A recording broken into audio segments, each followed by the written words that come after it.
जवाहर नवोदय विद्यालय में कक्षा छठी में प्रवेश लेने के लिए प्रवेश परीक्षा की तैयारी में जुटे प्रिय विद्यार्थियों, सुप्रभात। विद्यार्थियों, 16 मई को आपकी प्रवेश परीक्षा होगी और उस प्रवेश परीक्षा में आपको सफलता प्राप्त करके जवाहर नवोदय विद्यालय में एडमिशन लेना है। विद्यार्थियों, आपकी परीक्षा में जो प्रश्न पत्र आता है उसमें मानसिक योग्यता, गणित योग्यता और भाषा संबंधी योग्यता के प्रश्न आते हैं। आज की इस वीडियो में हम बात कर रहे हैं मानसिक योग्यता के किस तरह के प्रश्न आते हैं और कैसे उनको हल करना है।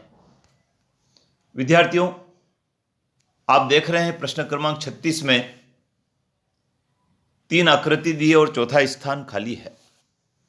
उस चौथे स्थान पर उत्तर आकृति में से सही आकृति चुनना है। पहली आकृति की हम यदि बात करें तो उसमें 2 तीर जिस दिशा में है, सेकंड आकृति में वे तीर उल्टी दिशा में हो गए हैं। फिर तीसरे आकृति में वे तीर सीधे हो गए हैं, तो फिर चौथी आकृति में वे उल्टी दिशा में होंगे। तो हमारा जो सही उत्तर है विद्यार्थियों, वह तीसरा उत्तर सही है। 37 नंबर के प्रश्न की हम बात करें विद्यार्थियों, तो हम देखते कि एक गोले में एक तीर खड़ा है, फिर वो आड़ा हो गया, फिर खड़ा हो गया है, फिर विद्यार्थियों आड़ा होगा। या इसको यूं समझा जाए कि गोले के अंदर जो तीर है वो घड़ी की सुइयों की विपरीत दिशा में घूम रहा है। तो विपरीत दिशा में यदि हम इसको घुमाएंगे तो हमारी जो आकृति सही बनेगी वो पहली आकृति सही बनेगी। इसी प्रकार से 38 नंबर के प्रश्न में हम देखते हैं कि एक स्क्वायर में एक आड़ी लाइन है, वह आड़ी लाइन भी घूम रही है। घड़ी की सुइयों की सही दिशा में यदि इसको घुमाएं तो हमारी जो आकृति बनती है विद्यार्थियों, चौथी आकृति सही बनती है।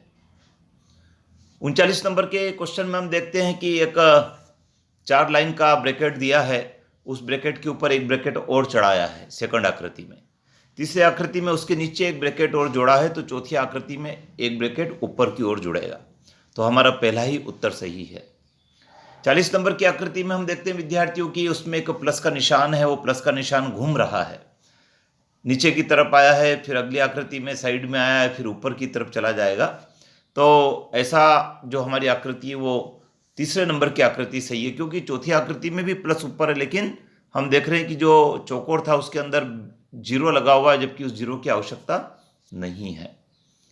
इसी प्रकार से प्रश्न क्रमांक 26 को हम देखते हैं तो हमको ये कहा गया है कि जो पहली आकृति समस्या आकृति है उसके समान वाली आकृति को ढूंढना है अगली 4 आकृतियों में से। तो क्वेश्चन नंबर 26 में जो आकृति दी है उसमें से यदि हम अगली 4 आकृतियों में से ढूंढे तो पहले ही आकृति सेम है, सदृश्य है, समान है। 27 नंबर के प्रश्न में हम देखते हैं कि 27 नंबर के प्रश्न में जो समस्या आकृति दे रखी है उसके समान अगली 4 आकृतियों में से कौन सी आकृति है। तो उसके समान अगली जो 4 आकृतियां, उसमें से जो आकृति समान दिखाई देती है विद्यार्थियों, वह हमारी आकृति जो होगी वो कौन सी होगी हमको पता करना है।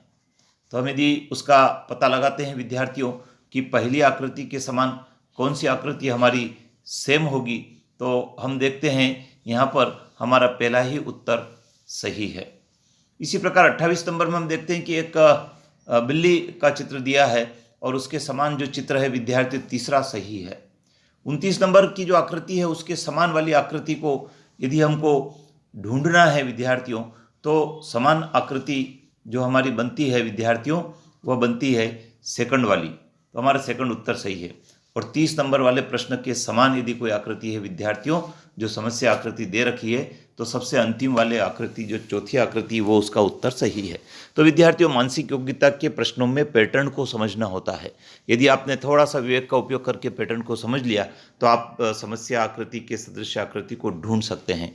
तो विद्यार्थियों, अगले वीडियो में हम फिर नई आकृतियों की बात करेंगे, वो भी मानसिक योग्यता के संबंध में ही होगी। और आप इस प्रकार की जो आकृतियां हैं उससे संबंधित यदि कोई पुस्तक आपके पास है तो उसको ज़रूर पढ़ें, प्रैक्टिस करें, जिससे कि आप परीक्षा में उसको सही कर पाएंगे। चैनल पर बने रहें, सब्सक्राइब करें, अपने मित्रों को भी बताएं, उन्हें भी जोड़ें। धन्यवाद।